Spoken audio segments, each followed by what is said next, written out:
Hello and welcome back to the ACSC Podcast. As usual, thank you all for the support on the last episode. It's great to see Tom back on again. I think he's been highly requested to come back on again already, so I guess it won't be too long till he's back on. He's a big fan of the podcast as well, which is good. But it's not a lot of talking for me again this week, like a few weeks ago. I'm going to pass it over to the co-host Warren, and I'll let him introduce the guest this week. Good evening, guys. How are we? Right, for tonight we've got a mate I've known for many years, been on the football scene for many years. We've got Ben Reardon. Welcome. Thank you very much. Cheers, Warren. Cheers, guys. Nice to be on. Right, as we normally do, we'll start off with your ultimate six-a-side. Ultimate six-a-side, including myself or not? Yeah, including yourself. Okay.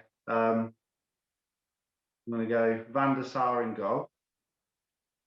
Just different class of his feet. I remember watching some of Rio Ferdinand. He just said in training he could just play out on pitch. He was just amazing. So we'll stick him in goal. I'm going to go two at the back. I'm going to go Maldini, speaks for himself. And I'm going to go Sergio Ramos. Two in midfield. I'm going to go Riquelme. Yet again, just you ain't getting the ball off him. Unbelievable. I'm going to put myself next to him. And up top, we'll go for Brazilian Ronaldo. Not Cristiano, then. No, we're not going with Cristiano. We'll go Brazilian. I think that's two. I think Ramos and Ronaldo have made a few appearances in a few other teams. So it's a recurring theme of players popping up in that side of it. Well, you see, obviously, with those two, you look at Ramos, how many games, how long he's been in the game for at that high level. It's going to be an it for most people.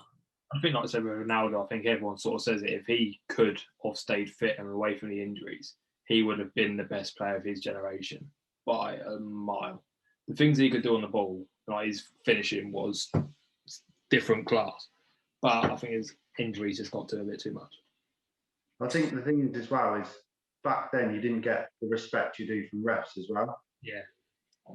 And just to keep carrying on and take the nick out of you, he was just unbelievable, wasn't it? Mm. Yeah.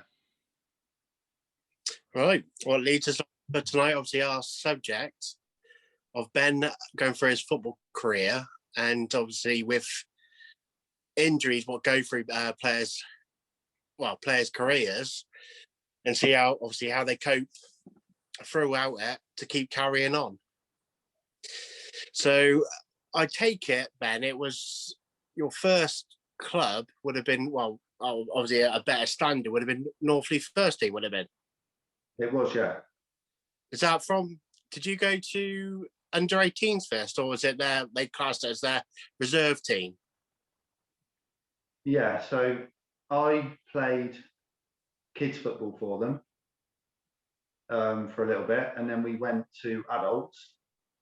I had half a season. I can't remember what they called it. I think it was the A team back then. Coco was playing, a few names that you remember. Tommy Rad and everyone. I can't remember if I did a full season or half a season with them. And then I went to the reserves. Literally played 4 games and then straight into the first team. Just went from there, really. Well, you were there for quite a few years, weren't you, until you moved on? Yeah, when did I? So I reckon I was in the first team when I was 17 till I was 23. God, that seems ages ago now. Lifetime away. Crazy. And at a time, did you, you must have had some injuries from that. Oh, too many. My career was just riddled. Obviously, with the first team, obviously you're going to get a bit of a better medical team for you.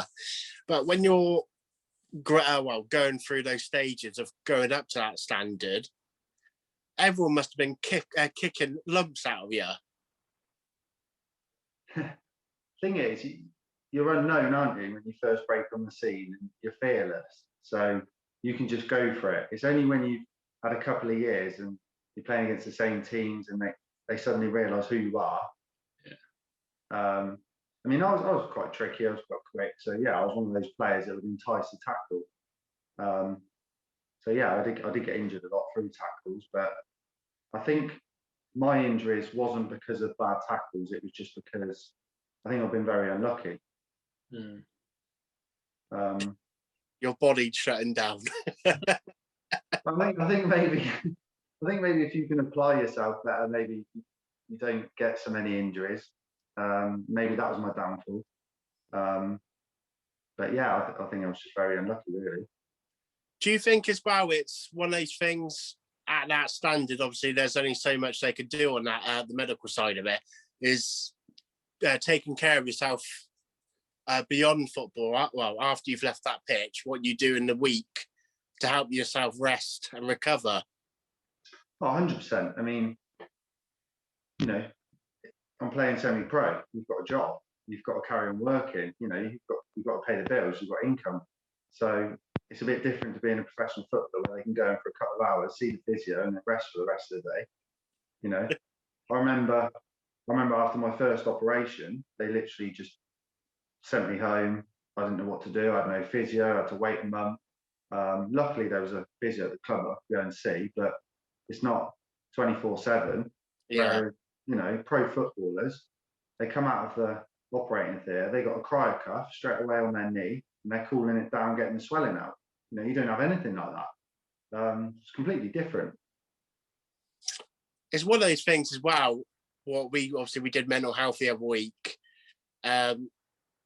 You being on the sideline quite a bit, you must have to think quite positively and encourage yourself to keep going as such to get back on that pitch. So like you look at this season with Premiership footballers, obviously it's a bit different, but they're still going to be going through that kind of stages. Oh, am I going to be playing again? Or they just need to motivate themselves to get fit again as such.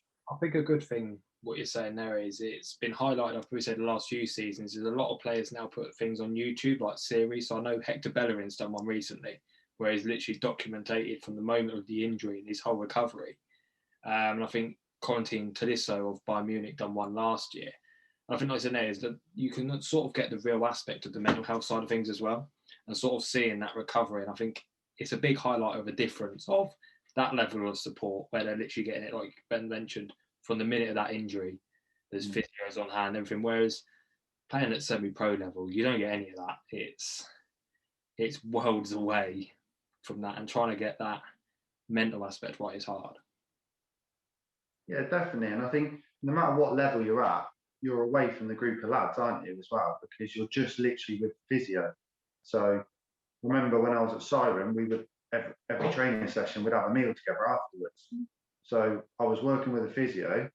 Everyone's been training, and then we come in, have a meal before we went home. But everyone's having a bit of banter, talking about the training, and I'm like, what's going on? You can't get involved. You feel not part of the group. It's horrible. That's the hardest part about being in the football team, is being injured and trying to get back. 100%.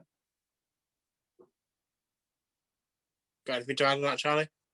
I agree with that side of things. I think even from the few injuries, I think very similar is mine weren't, I would say, little niggles. I've been probably unlucky. I've done my left knee twice, my right knee once, my ankle about 3 times. So the long-term injuries just stuck up now. But it is the hardest thing, trying to integrate back into a side after being out for 6-7 months. A lot can change. And obviously, some players come and go in that time as well, and your group changes so much. It's just sort of just not the recovering physically, but also mentally for such a long time. Yeah, definitely. I mean, talk about the different standards and being looked after as well. I remember when I was at North Leon, this was before I had my first operation. I went and saw 3 different physios about my knee, and every single one was saying, "Oh no, it's just tendonitis. You'll be okay. You need to do this. You need to do that." And I'm thinking, I've been seeing 3 physios now, and they were top physios as well. There must be something going on. Anyway, so luckily the summer come and rested up, and I changed clubs. And I went to Cirencester and I started pre-season with them. And I was doing really well, actually, because I think I had so many weeks off rested. I didn't really do much for pre-season because I thought, do you know what, I'm just going to hit the ground running when I get there, just to give myself a break. And I remember we were playing Swindon, and it was Paolo Di Canio's first game in charge as manager.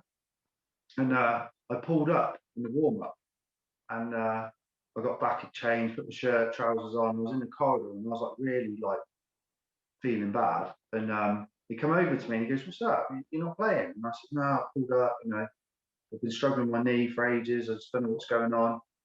And he said to me, he goes, "Leave it to me." So he brought the physio over, Swindon Town, this girl, and she was brilliant. Dunny, the physio at Siren at the time, came over with me, and he told her what we'd gone through, what we'd been doing. And she said, "Right, we'll just get you an MRI scan straight away." So literally that game was on a Saturday.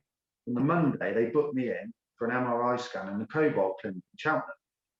But if it wasn't for them, I'd have had to have probably waited 6 months, went on the NHS, which the NHS is great. I'm not saying anything against it, but it was just because of who they were. That Tuesday, I was in straight away. It was amazing. And then I think it was a month later, I had my first operation. It happened so quick, but it was only because we played Swindon and Paolo sorted it out, really. That's the first time you told me that story. Yeah. No, it's incredible. I don't think I've ever really told anyone that.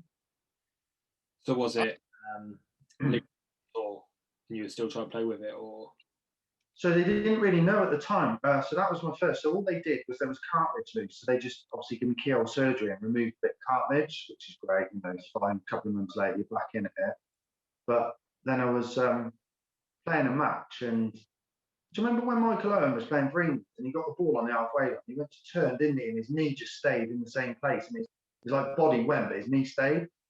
I did that. The ball comes from the halfway line. I went to turn, and my whole body went, but my knee stayed, and I just collapsed on the floor. And it almost felt like my kneecap popped out, but come back in again. It like dislocated, but came back in. It was really weird. And I remember then, even when everyone was saying, "Oh, did you hear like a popping noise?" I'm thinking, "No, I didn't." They're going, "Oh, that's fine. Your ACL's not gone. Then you'll be fine." I'm thinking, "I'm really not fine. Like my knees are the size of a balloon. Something's going on." Back to the level of professionalism and physios and such, But anyway, yeah. So back again at the hospital, another MRI, same thing again. "Oh, it's just more cartilage." So they literally took out all the cartilage now, pretty much they can. That was my second op, and then eventually I had my third op, and that was my last and sorted it out really. But yeah, just a nightmare because that first op as well, when I was at Siren, obviously that was pre-season, so you can imagine, I've just signed for them. I remember in the Wilts and Gloss paper, they were saying, "Oh, summer signing, Ben Reardon, big hopes from this season," because, Hughley obviously liked me and said a bit about me in the paper. So there was all that playing on my mind. I'm thinking, great, I've just turned up at a new club, I'm injured, and then I'm not training with any of the lads. I don't really know half the group. The only time I'm getting to know them over dinner or on the coach, I went and watched them play away or something, So it's a nightmare. And then as time goes on, you're working harder and harder, and you're getting back into the team. And then everyone's like, "Right, summer signing, you've got to prove yourself now." Yeah, it's horrible. Horrible feeling. You must think as well, when you come back from a bad injury, there must be a thought in every footballer's mind: if I kick this wrong or I make this wrong movement, I'm back to square one again. Oh, 100%. Yeah, it's obviously you've got to be in a real physical good condition, but at the same time, mentally, you've got to be so strong, because when that first tackle comes in, it's almost like you want to get whacked. So, you can get back up and go, "Actually, I'm all right." I think that's a thing for me as well with my knee. When I first come back, you sort of dreaded that first challenge of coming in. Is my knee going to go again? And you sort of bottle in. And I think that's the biggest thing, is where everyone says it, with 50-50, you've got to go in 100%. Yeah. But when you've done that, you don't want to, because you're feared of that injury. So yeah, the mental side of it, it's the hardest part, I think, coming back for me. Yeah, definitely. As we always got told when I was playing for Whitney Rugby, we always got told if you're going in for a tackle, if you don't go in full 101%, you're the one getting hurt, not the other person. Yeah. Yeah, definitely. Right. On to the next one. Wow, actually, should I do this questions won't come in? Well, here we go. First one from Tom Radburn. Sure. He said, who's the best manager who you've been under, except from him? Best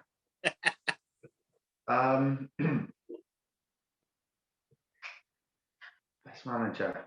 Well, Gigi always got the best out of me. He was brilliant, and every North Leeds side that I played in, we were always the fittest. We played great football. Yeah, I learned a lot from him. When I played over in New Zealand, there was a manager called Malcolm McIntosh. He was incredible. Like, attention to detail was amazing. I'll probably say Malcolm, to be honest. Yeah, he was brilliant. Yeah, really, really good. It was a bit different setup over there. So, every training session was recorded. There was iPads. You couldn't hide from anything.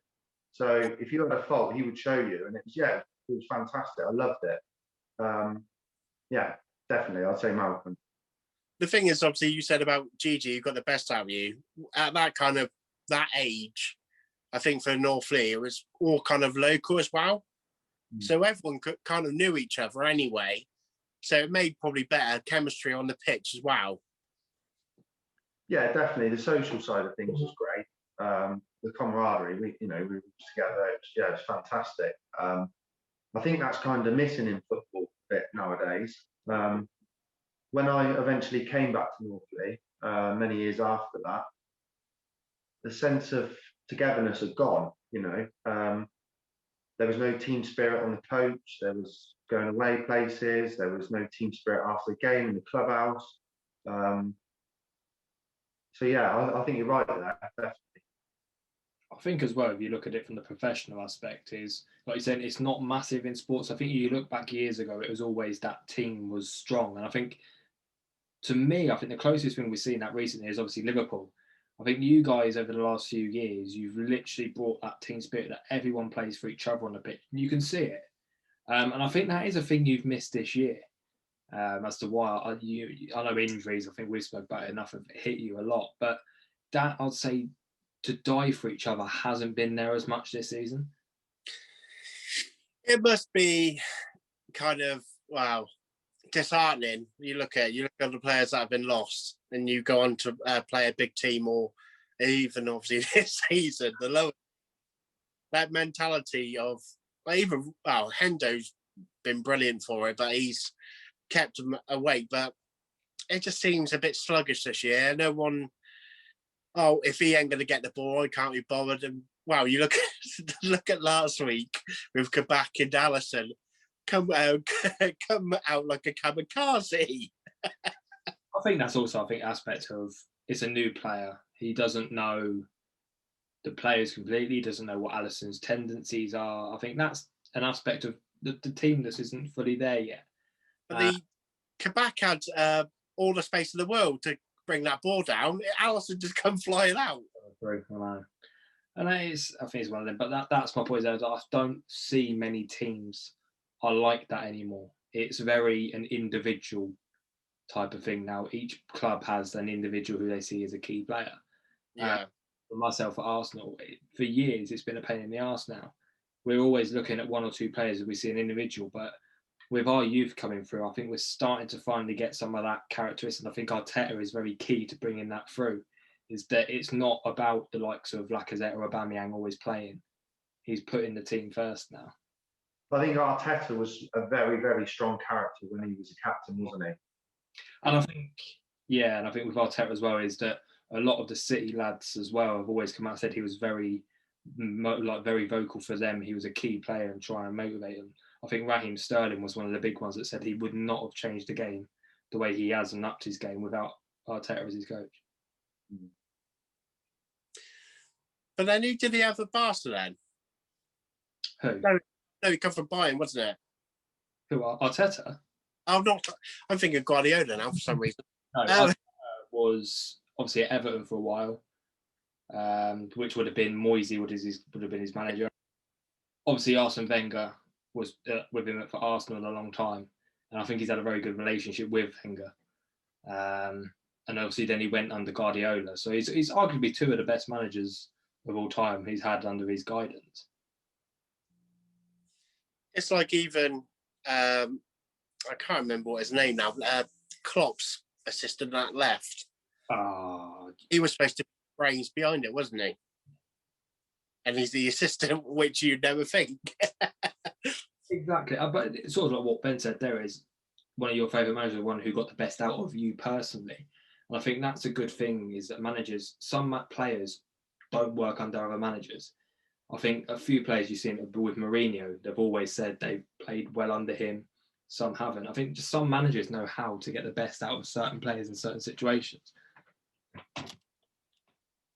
Yeah, you can certainly tell that with Raheem Sterling over the last few years under Pep. Yeah. You know, I think he was a fantastic player in Liverpool, but he's matured so much. And his understanding of the game is just amazing now under Pep. He couldn't shoot at Liverpool, though. It's awful. It's just that coaching and that, I think that aspect is Guardiola recognised that was the area he needed to work on. He's worked on it. And I think it's just his overall reading of the game. At Liverpool, you had an incomplete player that had all the potential there. I think it's a very similar situation to Rashford at the moment. In that Solskjaer, they're saying he's not coaching him in the best way. That I think Rashford's got all the potential in the world to be one of the best forwards, but he's not getting the right coaching he needs.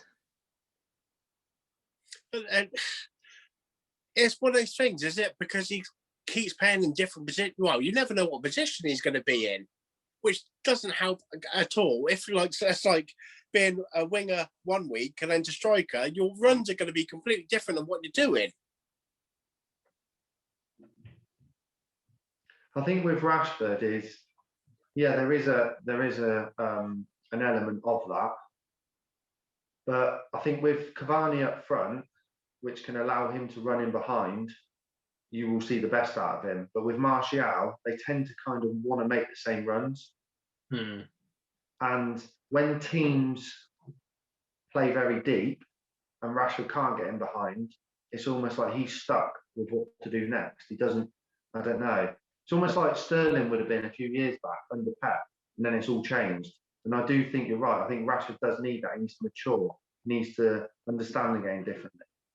I think no doubt for what Solskjaer has done in his time. Obviously, Solskjaer is one of the best finishers in the game. No denying that when he did it. He has helped Rashford in that sense. But I think he needs a manager like Guardiola who knows the game inside out and how to read a game to sort of allow him to improve on, like you said, those runs. Because it's very, I think, obviously, I was a forward player myself as well. I don't know about you, Ben. Yeah. So it's one of them that, like I said, if you don't have your plan A on that game, you need to adjust and find a different way to get in it. Like you said, Rashford at the moment seems to be a very one-dimensional player that if people clock onto it, you can take him out of a game so quickly. Yeah, definitely. Right, second question. This one's a bit of a silly one. Comes from William Frost, so you can't expect much from that one, Ben. Fucking all Frosty. Ed, when lockdown is over, can you bring your dad to the Woodman? 100%, yeah. I'll bring my uncle as well. And the other one was from Lee Mosley, and it all was why has he got a plastic body? Why have I got a plastic body? Body's all right. I think it's just my knee. Literally a chocolate knee. That's it. End of the day, Ben, all you got to say to him is high league.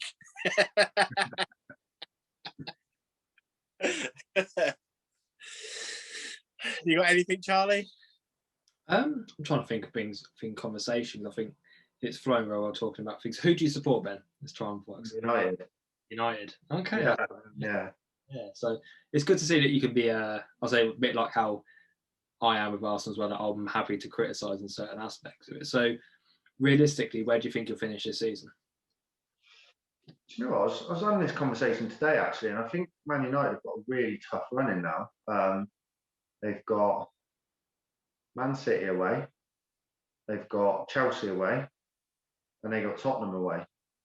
Now, I know the away factor doesn't really play a massive part this season, but still plays a bit of a part. Yeah. And I don't know, my heart's telling me we'll get the top four, but my head's saying I think we'll just slip out of it. I think Liverpool, Leicester, Chelsea, I think are going to creep in there. I think they really will, because I think Tuchel's coming at the right time, because with a new manager, you're always going to want to play well, and they always get the best out of 5, 6, 7 games, don't they? And this is the crucial period where you need to push on. And I think if they do that, they'll get in the top four, because I can see Man United slipping up, and I don't think they'll go out of it again. No, I think it might come fifth. Yeah, it's a hard one to say, because obviously I've been impressed with you guys this season, to be fair. I wouldn't have said I had high hopes for you straight away this season, but I think a lot of it has come down to a player we've spoke about a lot on this. Bruno. But really, from a United standpoint, how key is he to your side, do you think? He has been massive, yeah. It definitely shows that when he's not playing well, United haven't really played well. He is the catalyst. He does make us tick. But then saying that, Rashford can be your match winner. Yeah. You know. So yeah, Fernandes has been superb, but we really need to build around him. Can't rely on him too much. No, I think that's the thing, is you're going to become very reliant on him. It's going to be a dangerous situation as you can become over-reliant. Who would you say has been your most underrated player this season who doesn't get the limelight? Because I think I've got one in my head that I think. Oh, well, no, that one is. Sure, I'm probably going to be a bit controversial here, and I know a lot of pundits slay him, but I'm going to say Fred.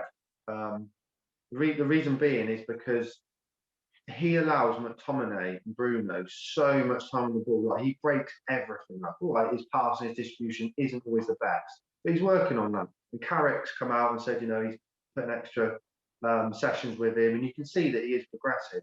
But his tempo and work rate, and some of the big games that has actually pulled off on, has been amazing. So I'll definitely say Fred. Fred's one of them. I think I remember it might have been Neville or something a few years ago. When, what does he actually do? Yeah. It's a successful pass today for ages. Right. But no, I can see what you're saying. He has improved a lot. I think he is starting to get some recognition. But for me, I think you mentioned Scott McTominay this year. His game has literally stepped up to another level. I was never really. I think he was a player that I think reminds me of Declan Rice. Never been convinced by Declan Rice. I'm not sure what he does. And that was what was similar to Scott. But now this season, I see him more as, like you said, with Fernandes, that box-to-box man. He's been phenomenal for you this year. But I think he has had his better games when Fred's been next to him. If you look at when Pogba's dropped in and he's next to McTominay looks awful. Now, I don't know whether that's because Pogba's not disciplined enough and he's having to do more of the work, and he's getting pulled from pillar to post almost. But I think with the stability of Fred in there, it will allow McTominay to go box to box and shine. Yeah, no, I think that's what I'm saying. And obviously you mentioned, I think the player you have to ask about United is Paul Pogba. Would you let him go in the summer, or would you like to keep him? Personally, I would let him go. I would let him go, because I just think his best performances have been when he's played out wide in like a diamond. But I don't think that's our best formation moving forward. I don't think that's going to win you a title against the likes of Man City and Liverpool when they're on form. I think you're going to be exposed. So I think he's going to have to go. And to be honest with you, he's probably only looked convincing in a handful of games, really, in my opinion. It isn't enough. It's not enough. No. I think it's similar to us is with this season with Aubameyang. Obviously, a lot of pressure as he signed a massive contract in the summer, all this hype. And I think his only good game, I'd say, this season was the one this weekend. They got hat-trick. That's his only first hat-trick he scored in the Premier League. I couldn't actually quite believe that. Yeah. I was quite. Well, was quite confused when they said that. Yeah, that shocked me because I thought he must have had one or two by now. But I think it sort of goes to show is that's how reliant we've been on a player that's meant to be our strike force and been our best player since Henry, etc. He's only scored one Premier League hat-trick now. He hasn't kicked one this season from last, has he?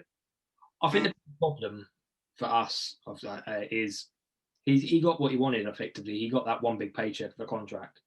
Not disrespectful to him, but he had the chance to go into Barcelona. That was on the table in the summer. That was his chance. If he wanted to go play for a big side, one of the top sides, he could have gone. But I think we cashed out. We paid in what he wanted, where he could become a club legend. I think he will for us, but he's just not got that same motivation that he did last year at all. Is that because of the team around him, or? It might be a mixture of that. I don't know if he's 100% convinced in Arteta. I don't know. Obviously, there's a lot of talk recently that Arteta is not convinced by Lacazette.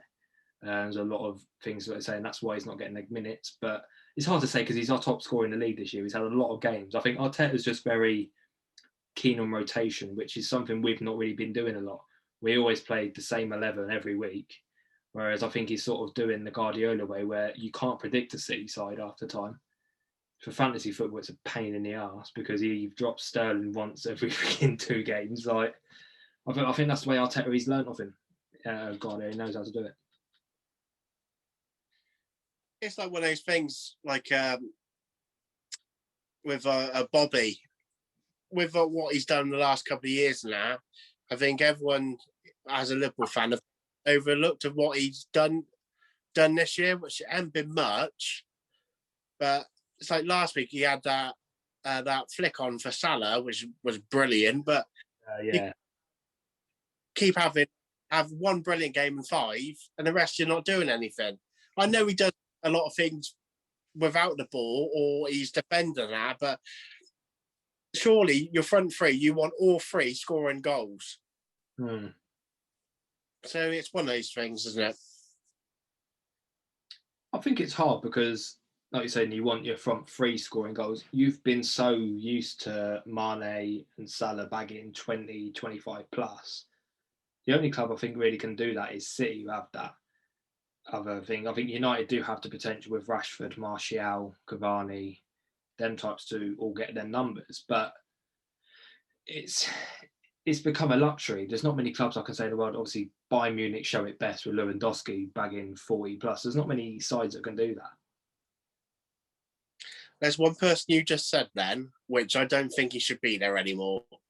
I just don't get why he's there. That Martial for Man United, don't rate him at all. You can get on the same plane with Pogba.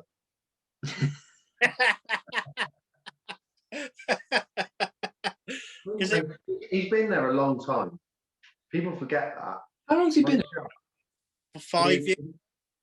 More than that, I'd say now, isn't he? You reckon? Yeah, I reckon. He's 6. Don't hold me to it, but I reckon he has been more than 5 years, which to me, it's getting on a long time. And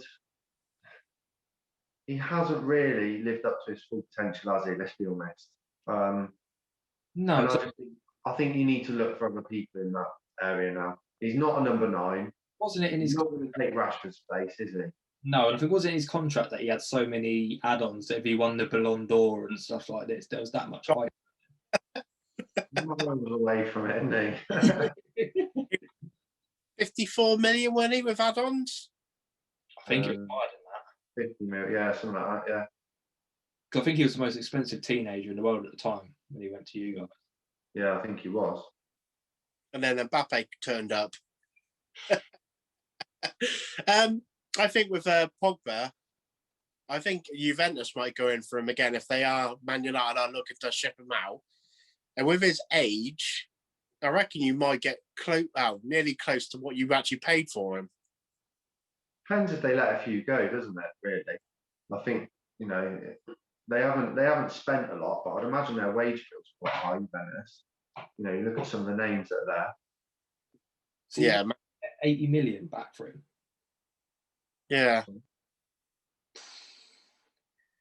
Has his form warranted that though? That's a lot. No. I think in this current climate as well, I don't think anyone's going to pay that. And I think that could be one of the reasons why he hasn't left. Because I think for me, like going by value, is like Jadon Sancho last summer. Clubs were 120 million for him. Obviously, he's had a bit of a crap start to the season. He's kicking on a bit now. But I've seen us talks of him going for 50, 40 million in the summer. That's a space of losing 60, 70 million in value in 6-7 months.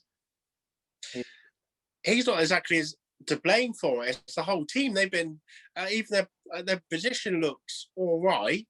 Yeah. But what I've seen of them in games, they've been awful.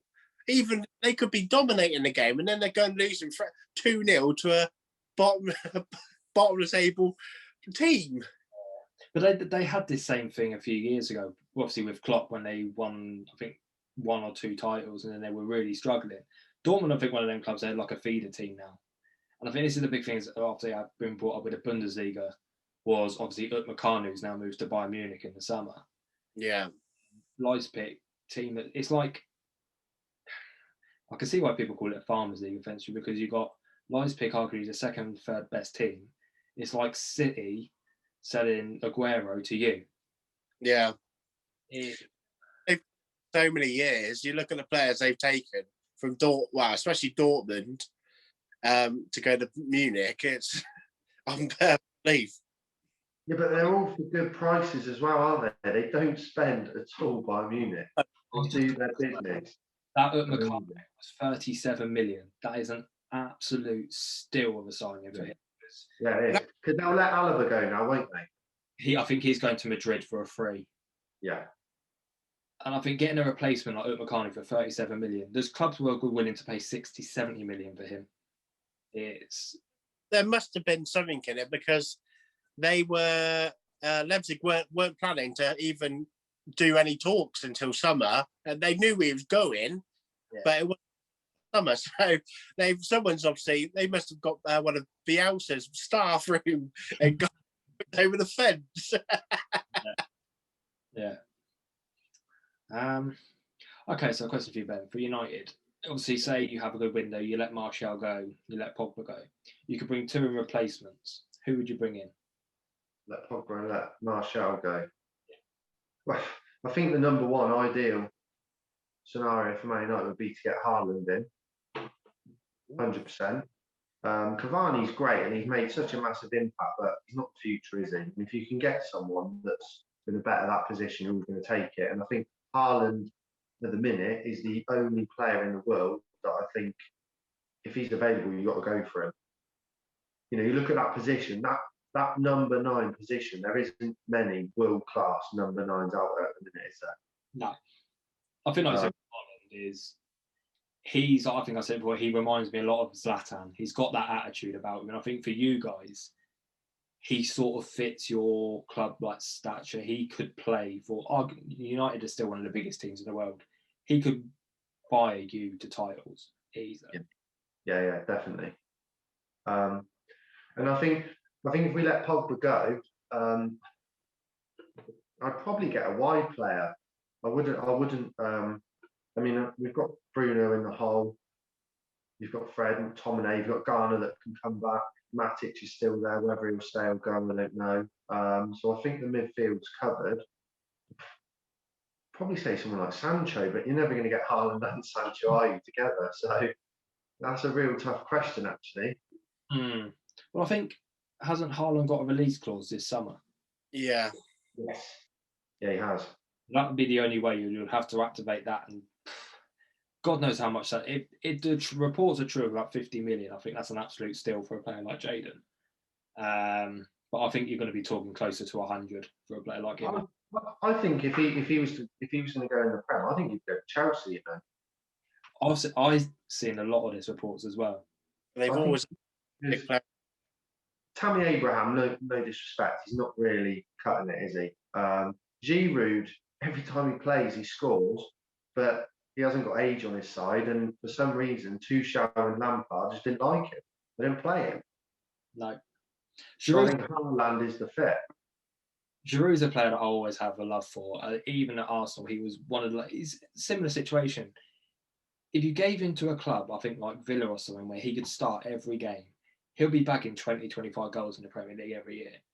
He's just that target man poacher. He knows where the goal is. And obviously, I think there's been enough said about Werner every freaking week. And I think Tuchel will get the best out of him. Well, already, straight away, he's playing 2 up top, isn't he? Yeah. And that suits Werner. Yeah. But no, I think the other aspect is, do you think Sancho could do well in the Premier League? Because obviously, I know the Bundesliga is a lot quicker. It's more about those silky players who do. But the Premier League, I think, summed it up for me the other night was Saka against Leeds. That Alioski who literally tried to put him on the floor every 2 minutes. That is what the Premier League's about, though. So I don't know how Sancho would fare in that side of things. He's got good feet. As the physical side of it, really, isn't it? I don't know. His pace is all right. I wouldn't say he's absolutely blistering, but I'm sure he's obviously at that high standard. He's playing Champions League and that. He should be all right. I would have thought. But if Ben was saying about wide players, I don't know if Barca would ever let him go. But Ansu Fati. He's not going anywhere. He is a replacement for Messi. That kid is Barca. Yeah, he's through and through. He's another player who could be like a next Mbappe. From what I've seen of him, he is unbelievable. I think with the right guidance, but you never know because Barcelona are a club in a lot of trouble at the moment. Financially, I think they're $1 billion in debt. Obviously, Messi's contract being leaked didn't help the other day, where he's on 600 million a year. Did you not know that? No. 600 million a year he earns. He loves Barca, doesn't he? I think it was the Bayern Munich CEO. He does make me laugh if you've not seen. So he just commented. He was literally like, "Congratulations to him," he says, because there's rumours they want him. He went, "We could never afford him. Not on that way." He's literally making a rinse in that Barca. That's unbelievable. He's definitely not going to PSG now. No. I think, where's he going to go after Barca? America? Maybe City. He won't go City now. I think if he was going to go, it would have been this summer, like just gone. Couple of years in America, then go back to Argentina. He's always said he wants to retire New Old Boys. But yeah, I think America could be an option, but I don't know. I think it's one of them. But they always say with Messi and Ronaldo, I still think Messi's got 3-4 years left at the top. It'd be a shame to see him go to America already. I think he's protected in Spain. He needs to stay there. Yeah, and I think as much as he says all this stuff, his relationship's deteriorating with Barcelona, I don't think it's deteriorating that much. I just think he's a bit ashamed of the situation with the club because they are a club in dismay. The chairman and all that side of things is getting involved. It's too political, and they're just not performing on the pitch. It's one of them that I think he feels the pressure a lot because obviously he is arguably said the best player ever, and not even he can sort of save the situation. I think he's been relied on too much, to be honest. Say if they're losing 1-0, they're always looking to Messi to get that goal. It's not like it's going to be another player that's going to get it. It's always their eyes are on him every time. Yeah, but you look at the players that have left over the years, they haven't replaced them, have they? No. That's where the trouble lies. I think the problem is, how could you ever replace them, though? The likes of Xavi and Iniesta are once-in-a-generation players. Eto, David Villa. They had their golden age. And I think that's the problem is they loved that up. And I think they were like Bayern Munich, I know, have also done it, 6 trophies in 1 year. They're once-in-a-generation things that happen for clubs. You can't maintain that success for 5-6 years. It's impossible. If you've got like a 27-year-old in your team and you're looking at that kind of period, that's a massive difference in what quality of a player you still got at that age. Like, it's obviously for like you guys, everyone said that you would go on and dominate the Premier League for the next 3-4 years. No doubt, I think you'll still be up there, but even this season has shown you were the best side in the world, arguably last year, and you got the team this year. It's not. Yeah, well, Keane was right, wasn't he? We're the worst champions ever.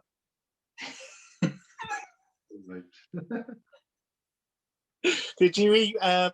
I saw on Facebook today from one of your own, Rio, was saying if Man United and Man City were in this situation, what Liverpool are in, we'd be lucky to see him 10th.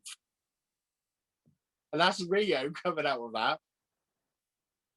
End of the day, is they've done all right for the. It's frustrating, but there's only so much I can be annoyed about with them for what they've done. And the injuries they got, it's not. It's going to be hard. It's like Ben going to play for North Lié on the week, and 6 of your best players are gone. That's it. I mean, don't take this wrong way. You were the best club in the world by far last year, but you did get very lucky. You didn't have any injuries. Whereas this year, you know, you've had probably too many injuries. But is that because of the result of last season? Because every single player worked their nuts off. You look at those that are playing, like Firmino, right? Salah and Mane scored all the goals, but Firmino, his defending from the front, he's just unbelievable last year. You know, he was out of this world. He looks knackered this year. I did say to Charlie a couple of weeks ago, it did help as well, where we had most of our bench, even last year, was youth. And Klopp wasn't rotating that much with the youth.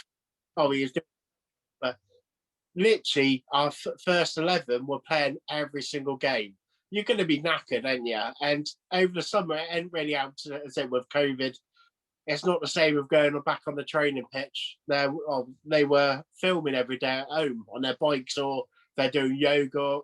It's completely different. And I think a worry as well is you're not going to get much of a break this summer either, because obviously we got the Euros, which was meant to happen last summer, now having to take place this summer. It's potentially players are going to be playing 3 years worth of football without a break potentially. And it's crazy to see that. So I mean, I think next year is going to be even worse on the injury front for a lot of clubs. I think with end of the season, I think if Klopp, they're going to want Klopp to kind of put his all into it again. They're going to have to start spending big again. He wouldn't be given the money though, not unless he sells. I presume Genie would probably be going. You're not going to get big money for him, are you? No, he'd be going for free transfer. But then we'll probably sell our best player, Origi. He'll probably go for about 100 mil. I think more than anything, to sell, to sort of build again, you're going to have to look at letting Salah or Mane go. Yeah, probably before Mane. Who would you want to go first? What was that? Which one would you want to go first, Salah or Mane? It's a hard one though. For like the last 3 years, it's like it was all about Salah, and then I think it's kind of turned. It's all been about Mane, and now it's coming to like where we haven't been playing that great. It's coming to like a level head. So it's pretty hard to. I don't know. With Mane, he doesn't take penalties, which is done out. But I've seen Salah recently, and his head looks like he's gone. He doesn't want to attack anyone, doesn't want to go at any defenders. But Mane's always there, looking straight away to get past that defender. Mm. But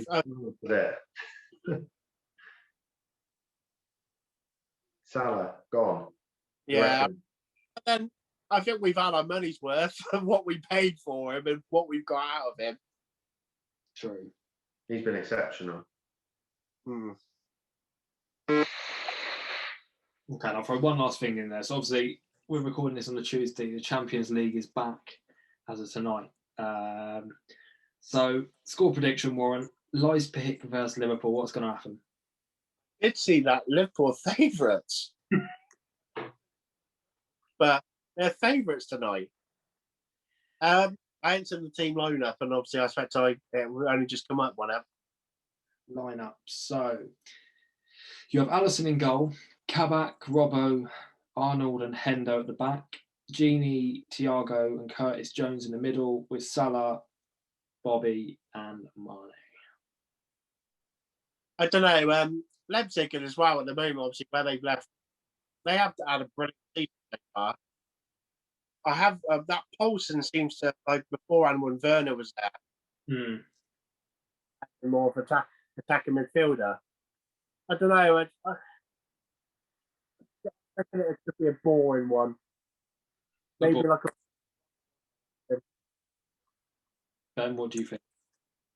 I think Liverpool will be too strong. I think they'll want to bounce back. Yeah, I'm confident that Liverpool win tonight. I think the same. I do. I think Leipzig are one of it is a very underrated side. I think what they've done to Spurs, I think last year and the year, that there's no kind of German force behind them. They're a force to be reckoned with. But like I said, I think there'll be too much in it.